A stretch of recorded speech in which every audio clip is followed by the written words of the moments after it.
আসসালামু আলাইকুম। আশা করছি সবাই অনেক বেশি ভালো আছেন। আমিও ভালো আছি। আর আমার মতো ইলিশ মাছ ভাজা খেতে কার, কার ভালো লাগে?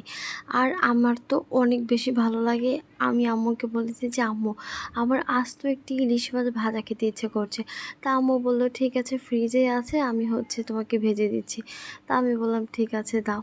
তারপর আম্মু ফ্রিজ থেকে বের করে মেরিনেট করে একদম ভাজা, ভাজা করে দিচ্ছে। ভাই কী যে মজা লাগে! আর ইলিশ মাছ ভাজার পর এত সুন্দর একটি স্মেল আসে, কি বলবো।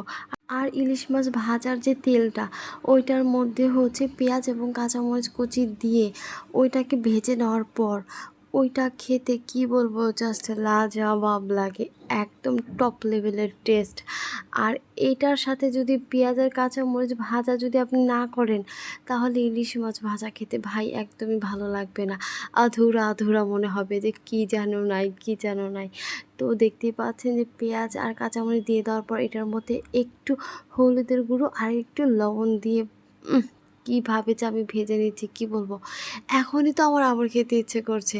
আম্মুকে বলতে হবে যে, "আম্মু আমাকে আবার এভাবে করে ভেজে দাও।" যাই হোক, দেখতেই পাচ্ছেন আমি প্লেটের মধ্যে সার্ভ করে নিচ্ছি। আর পেঁয়াজটাও এখন তুলে নেব। আর সাথে একটু তেলও নিয়েছি।